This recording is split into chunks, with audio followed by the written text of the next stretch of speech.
Estamos de volta aqui no Paideia e já com a presença ilustre da professora Ivone Primeirano Mascarenhas, que é professora titular do Instituto de Física de São Carlos, da USP, uma das pioneiras da ciência no Brasil e até hoje pesquisadora e educadora com grande influência. A professora Ivone recentemente foi agraciada pela IUPAC, a União Internacional de Química Pura e Aplicada, o que só aumenta a nossa honra em poder recebê-la aqui hoje. Muito obrigada, professora Ivone.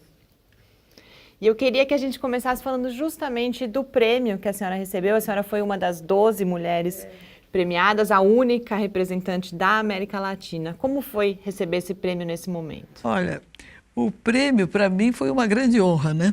E eu fiquei muito feliz porque os meus colegas de Química, da Sociedade Brasileira de Química, que me indicaram, inclusive o presidente e outros membros da Sociedade Brasileira de Química.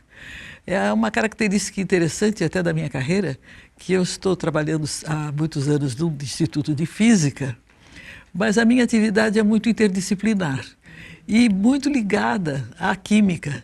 Então, de uma certa maneira, os químicos têm sido meus patrocinadores. Por exemplo, eu sou membro da Academia Brasileira de Ciências na seção de Química e fico muito feliz com isso, né? Na realidade, a cristalografia é uma ciência que é muito aplicada. Existem alguns problemas que têm que ser resolvidos, tecnológicos em geral. Depois eu posso falar sobre isso. Mas eu não trato dos problemas fundamentais da física. Então, os físicos, naturalmente, se empolgam mais, né, com esses grandes problemas que muitos ainda estão em aberto. E eu acho que eles me aceitam também, mas não é com aquele entusiasmo dos químicos que ficam muito felizes quando vem o resultado cristalográfico dos seus compostos que sintetizaram ou que extraíram dos produtos dos vegetais ou animais. Então, foi para mim uma grande satisfação, um reconhecimento muito que me orgulhou muito, e na própria sessão eu achei muito interessante os aplausos vigorosos, assim, que eu me senti como se eu fosse uma grande estrela mesmo, né? Que isso daí é uma questão quase que de afetividade, que todas essas pessoas sempre me trataram muitíssimo bem e a Sociedade Brasileira de Química eu sempre fui sócia e sempre foi um lugar em que eu me senti muito à vontade. E é um prêmio que ele é destinado às mulheres pela sua contribuição, né, à ciência, e a senhora se formou em Física e em Química justamente num momento em que eu imagino que essas carreiras que ainda hoje têm uma preponderância de homens, isso mudou muito, mas que imagino que naquela época fossem quase que exclusivamente masculinas. Como foi isso? A senhora enfrentou dificuldades não só naquele momento, mas ao longo da sua carreira por ser mulher? Como que isso foi se transformando, inclusive, ao longo do tempo? Olha, na química e na biologia, já desde aquela época havia muitas mulheres. E gradualmente o número, a percentagem de mulheres está sempre aumentando muito, né? A física, realmente, em geral, tem menos mulheres. Eu não sei exatamente caracterizar por quê, porque já houve várias mulheres que fizeram um desempenho muito importante em física. E apesar de que mesmo essas que foram muito importantes, muitas vezes não foram assim tão bem aceitas, né? Valorizadas também pelo seu trabalho. Pela própria comunidade, né? Então não é muito, não é comum elas serem muito bem aceitas. Mas gradualmente essa interação foi se intensificando. E hoje em dia muitas mulheres são muito respeitadas dentro da comunidade, mesmo na comunidade física. Mas, como você tem razão, ainda são uma minoria. E são uma minoria principalmente a nível decisório. Existem muitas mulheres trabalhando em física, mas se você vai olhar o Comitê Assessor de Física do CNPq ou qualquer coisa de física de qualquer entidade, o Clube do Bolinha, como o próprio Lula já falou, é uma realidade. Então, Talvez porque, como todas essas áreas são muito dominadas por homens, existe um sistema que prevalece em muitos países até, em que se você faz parte de um conselho, você indica os seus substitutos, praticamente. E os homens se dão mais com os homens. Eu acho que é uma coisa natural, né? E mesmo na vida comum, é muito comum os homens se juntarem para ir assistir futebol ou ir para tomar cerveja num bar. Dificilmente eles convidam uma mulher para participar desse clube, né? Então, isso se estende para as influências. Então, acho que raramente uma mulher é lembrada dentro da área de física. Mas na área de química já existem muitas mulheres ocupando essas posições de destaque. Então, há diferença então, entre essas duas áreas. Então, essa coisa está mesmo ainda carente das mulheres assumirem mais liderança dentro da área de física. Mas, gradualmente, eu acho que isso está acontecendo. A senhora, quando veio para São Carlos há 60 anos atrás, né, 61 anos já aqui em São Carlos, né, a senhora já veio para cá e começou essa área de cristalografia, né, de uma forma assim, naquele momento, com bastante falta de recursos, uma maneira pouco precária, e depois tudo isso se transformou numa escola, né? Eu acho que o importante, né, é o legado que as pessoas deixam, né? Se a senhora pudesse comentar um pouquinho desse início, que muitas vezes as pessoas falam das dificuldades de começar a pesquisa, mas há tempos atrás, 60 anos atrás, era muito mais difícil do que os dias de hoje. De fato. Mas era difícil para todos, né? Tanto é que no Rio de Janeiro, eu sou paulista, mas passei a minha adolescência e juventude no Rio. Casei no Rio com um carioca, aliás. Então, naquele tempo, as próprias pesquisas experimentais que se faziam no Brasil eram relativamente modestas em termos de instrumentação, né? O professor Costa Ribeiro, com quem nós trabalhávamos, e o professor Grosso, com quem nós trabalhávamos também, eles trabalhavam em propriedades elétricas, de dielétricos, de isolantes. E isso daí exige medidas muito cuidadosas, mas que não exigiam, naquele tempo, grandes equipamentos. Era mais uma questão de você fazer as medidas com muito critério, né? Levando em conta todos os fatores que interferiam e tal. Tanto é que quando nós viemos para São Carlos, o professor Costa Ribeiro doou para nós um eletrômetro Wolf, que é talvez o eletrômetro mais simples que existe, né? Mas que, se bem trabalhado, pode permitir fazer medidas de surgimento de cargas elétricas bem pequenas, com uma série de cuidados. Mas, quando a gente chegou aqui, então o Sérgio já trazia essa... E eu também já tinha trabalhado com o Costa Ribeiro. Bom, a diferença principal que aconteceu quando nós chegamos aqui foi que nos encontramos no laboratório, que não tinha nada, tinha um gerador de raio-x médico. Então, esse gerador de raio-x médico não servia para nós, era só para radiologia. Ou o físico que veio antes queria fazer ação de radiação em, provavelmente, insetos ou animais muito pequenos. E por isso que ele adquiriu esse equipamento. Mas o Sérgio conseguiu, conversando com a Philips, com o pessoal da Philips, trocar esse gerador por um gerador próprio para difração de raio-x. Por que nós precisávamos disso? Porque, tendo começado a trabalhar aqui em São Carlos em vez de dielétricos policristalinos, com dielétricos monocristalinos, era muito importante orientar os cristais. Então, como teve essa possibilidade de ter o difratômetro, eu comecei a me interessar mais por essa área. E o Sérgio mais nas medidas físicas, e eu mais na caracterização dos cristais. E aí aquilo foi me apaixonando, né? Aliás, eu já gostava da área desde o Rio, que tive um bom curso de cristalografia lá, né? Não saiu do nada. Saiu de um bom professor que deu um curso brilhante, tinha acabado de voltar dos Estados Unidos, de um doutoramento no MIT. Então ele veio com muito entusiasmo, e aquelas primeiras turmas com que ele trabalhou, saiu algumas pessoas que se interessavam pela área. Então, eu posso dizer isso, que no Brasil, naquela época, a pesquisa importante era toda voltada para a física nuclear.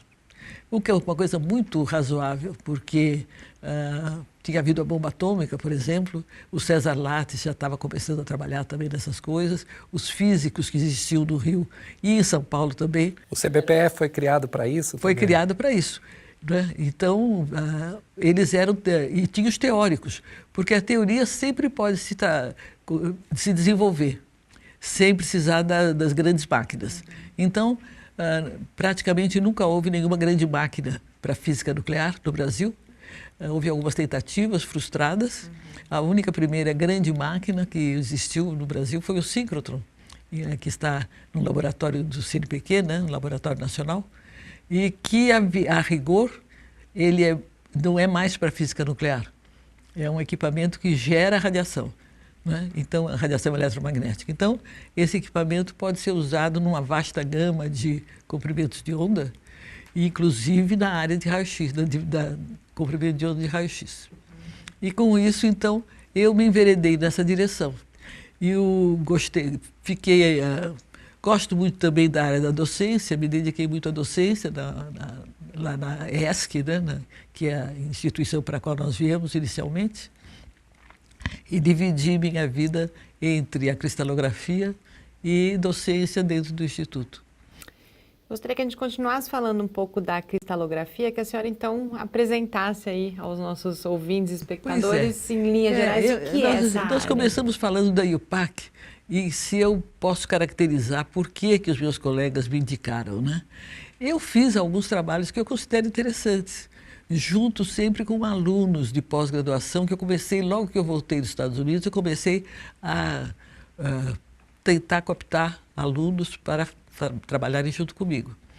Mas eu acho que uma das coisas que foi muito importante e que acho que a IUPAC reconheceu do prêmio, além dos trabalhos que eu fiz, foi o fato de eu ter sido a pioneira de cristalografia estrutural aqui, para determinação de estruturas moleculares por difração de raio-x.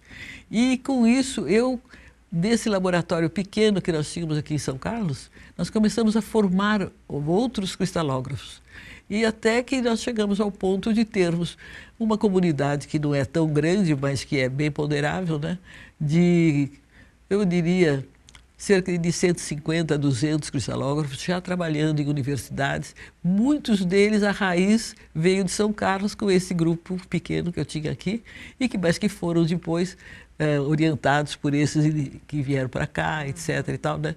Então, foi gerando uma cadeia de orientações dentro dessa área. Então, acho que a União reconheceu esse papel de ter introduzido a cristalografia estrutural no país, né? Isso para a União é uma coisa que eles valorizam bastante.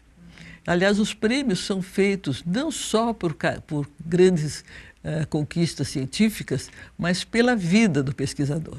A trajetória como um todo. Quando nós vimos lá, vieram 10, né? 2 não puderam vir. Todas elas tinham envolvimento ou fortemente na área de educação ou fortemente na área política. Entende? Que eram cristalógrafos, né? Mas que tinham também um envolvimento na área política, que eu acho que isso é muito importante também de mencionar. E, no meu caso, a política era uma política dentro da formação de cristalógrafos. Naturalmente, com a raiz que a gente sempre tem de querer a justiça social, tudo isso. Agora, tem outras que realmente se envolveram em grandes programas para estabelecer a paz, principalmente no Oriente Médio, por exemplo, né? A representante de Israel é uma mulher muito ativa, voltada para o problema da situação terrível que existe até agora lá no Oriente Médio, entre palestinos e judeus. E a senhora, tantos anos depois, continua pesquisando, publicando, formando pessoas. Aqui, antes do programa, falava de uma orientação com aluno, inclusive de iniciação científica.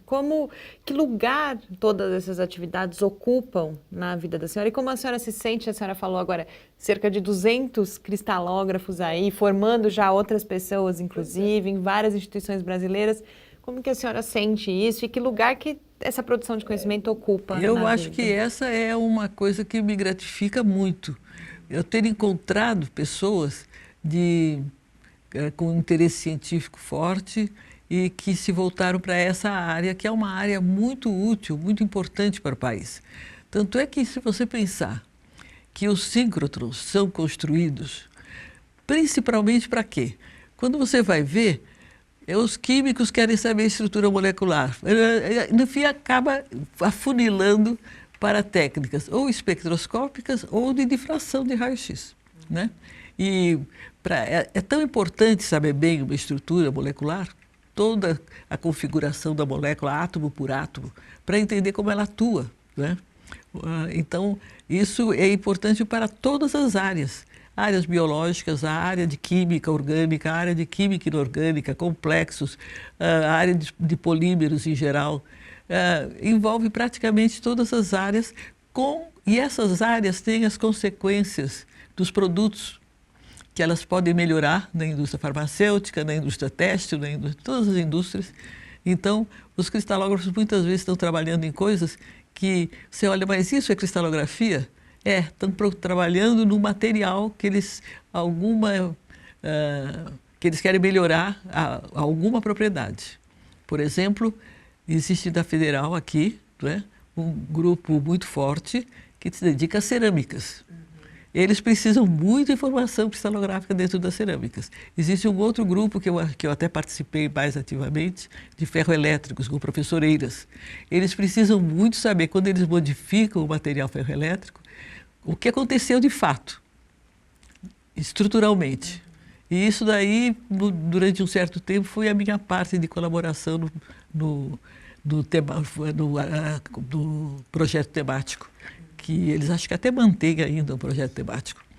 Então, eu acho que é incrivelmente importante, né?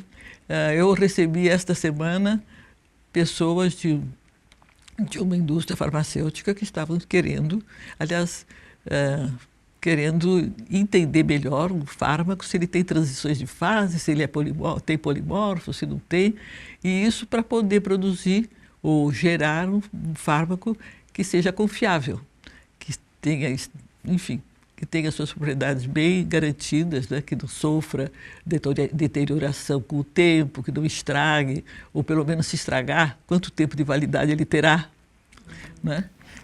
A senhora falava da questão desse trabalho interdisciplinar, né? Principalmente a sua formação, né? Que envolve química e física, trabalha junto.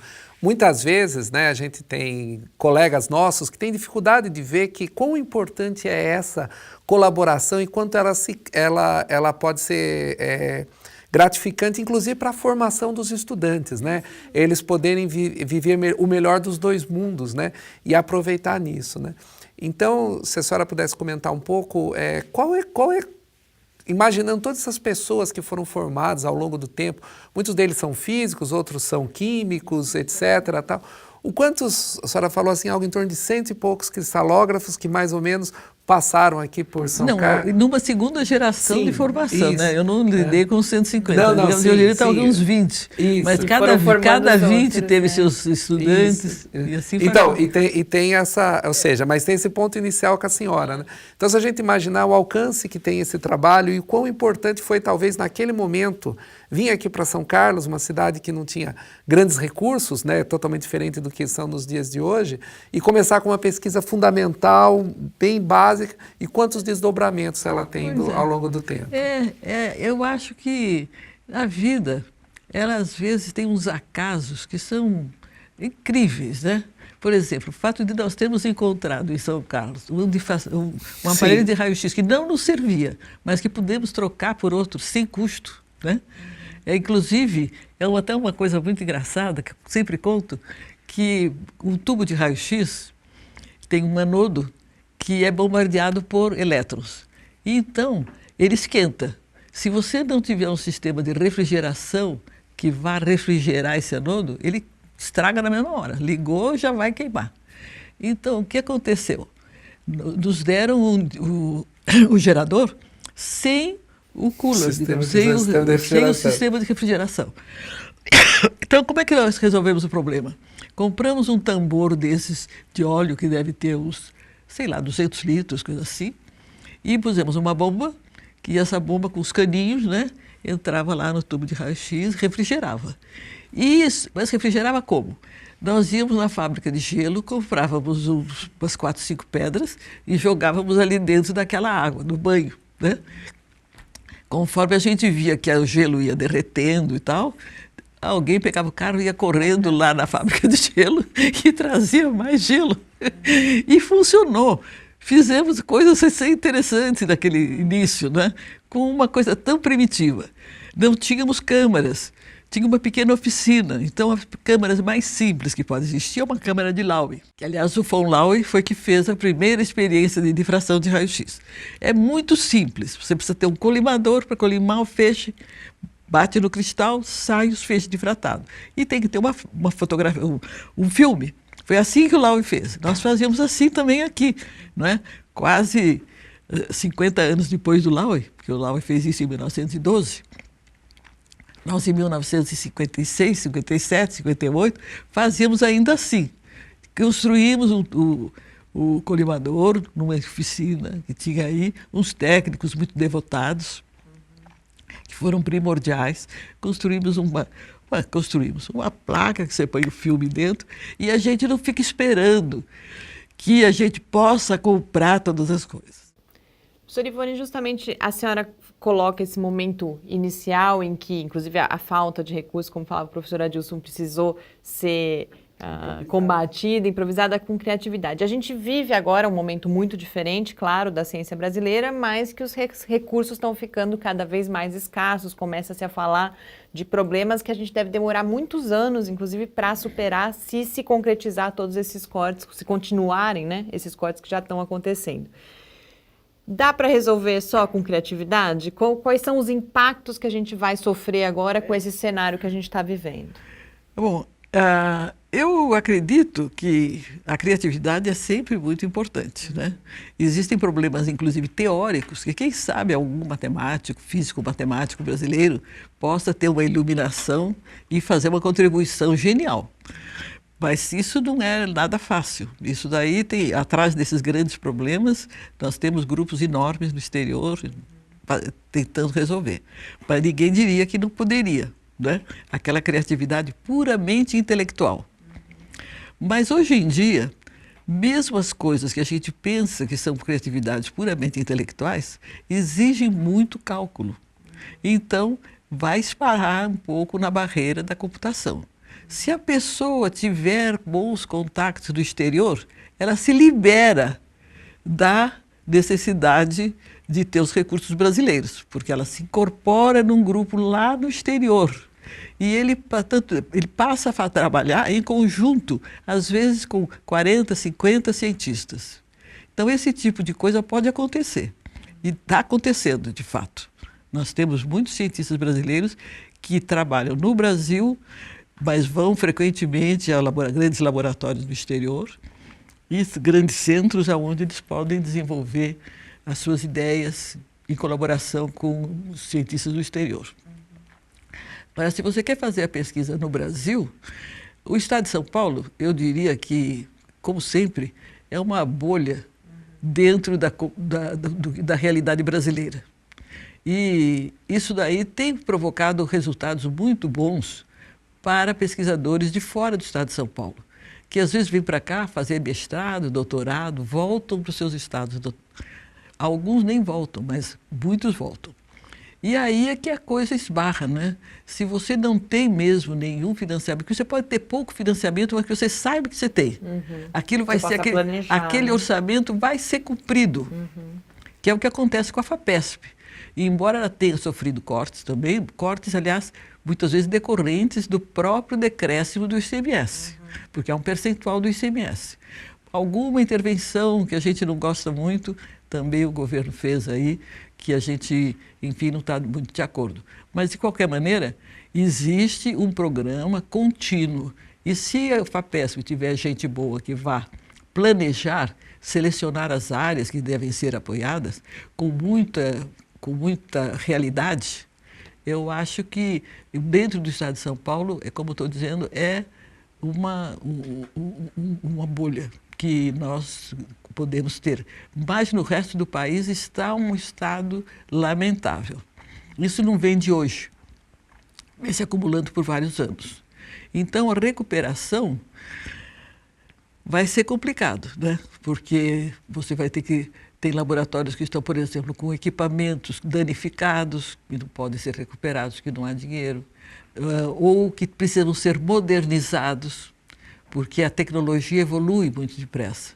Uma coisa que era boa há 10 anos atrás, já não serve mais agora. Então, você tem que acompanhar a evolução tecnológica até nos equipamentos, nos sistemas computacionais, tudo isso. Então, acho que é um olhar muito míope que o governo está tendo de fazer cortes nessa área. Porque eu não tenho números aqui, eu assisti uma palestra interessante da Roda Viva, a última sexta-feira, que é segunda-feira, e que alguns dos participantes, principalmente o Brito, tinham os números na cabeça, né? Eu, como não faço administração científica, eu não tenho esses números na cabeça. Mas o meu sentimento é que a degradação que vem acontecendo do centro de pesquisa fora do estado de São Paulo, nos outros estados, inclusive Rio de Janeiro, de onde eu vim, que eu lamento tanto ver tantos pesquisadores de grande valor que estão sofrendo essa crise, né? E os seus alunos, que estão, alguns se formando até bem, outros entram num projeto sanduíche, que é uma salvação, porque você está aqui com uma situação meio difícil, você manda o seu estudante passar às vezes até um ano lá fazendo sanduíche e volta. Se ele voltar e encontrar boas condições aqui, nós teremos condições de segurá-lo no país. Mas se ele não tiver condições mínimas para poder trabalhar aqui no Brasil, é quase que certo que os melhores, inclusive, serão cooptados facilmente pelos Estados Unidos, pela Europa, até pelo Japão e pela China, porque embora eles tenham muito bons cientistas lá, eles estão ávidos por gente boa e principalmente a nível de pós-doc. As cabeças das pessoas é o maior patrimônio que um país pode ter. Exatamente. Na realidade, se você for nos Estados Unidos e você entrar em qualquer laboratório, eu, por exemplo, o laboratório que eu fui em 1960, não foi agora, tinha um aluno de doutoramento americano. Eram indianos, japoneses, uma brasileira, e tinha uma moça da Espanha, tinha uma de Portugal, tinha uma do Irã, né? Então, a comunidade científica americana vive muito à custa de bons estudantes. Hoje em dia, naquele tempo nem tinha tanto tal do pós-doc, em 60. Agora é que tem. Hoje em dia, os grandes lugares nem querem mais fazer muito estudante de pós-graduação. Eles querem captar os pós-docs. E é facílimo. Qualquer um de nós sabe de alguns estudantes brilhantes que estão por lá e que não pensam nem em voltar diante da situação que nós temos aqui. Alguns vão com recursos brasileiros, né? Que aí então a gente fica assim pensando, mas como é que fica? Né? Se ele tivesse feito isso daqui lá nos Estados Unidos, ele teria uma dívida com algum banco, ele teria que pagar. Aqui ele recurso fundo perdido, né? Então não vai, passa lá vivendo à custa do CNPq ou da FAPESP e depois resolve que não volta, que é uma coisa que eu considero simplesmente incompreensível. Ele teria que devolver pelo menos o recurso que foi empatado na formação dele. Mas isso não existe aqui no Brasil. Devia ser uma cobrança pela Interpol até. Eu acho. Lamento muito dizer. Não é porque você não tem condições aqui que você não pode vir dar a sua contribuição da melhor forma possível. Agora, se você usufruiu de bolsa, foi para lá, fez todo o seu curso de graça, graduação, mestrado, doutoramento, pós-doc, e ainda consegue um emprego nos Estados Unidos, ele tem que devolver esse dinheiro. Não tem outro jeito. Mas é que ninguém assinou uma promissória, né? É o direito da educação, tem direito para a educação, para fazer o progresso do país. Para mim é esse o direito. Da hora que você foge dessa obrigação, é porque é uma coisa que até na nossa Constituição, cheio de direitos. E as obrigações? Acho que não está na Constituição, tá? Eu não acho que, pelo menos na de 88 não está, não sei se nas outras estavam.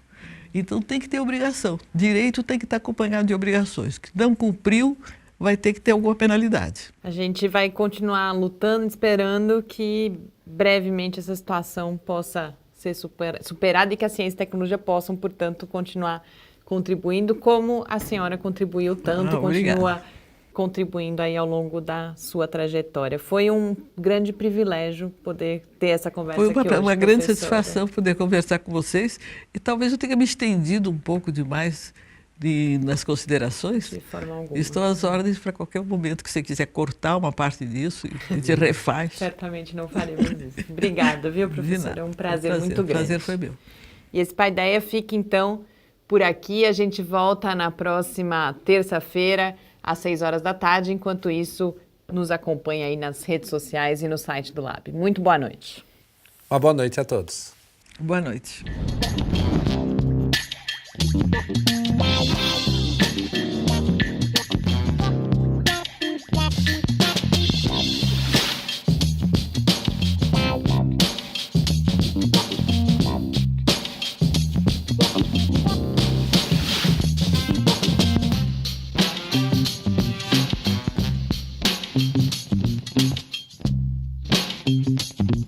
you.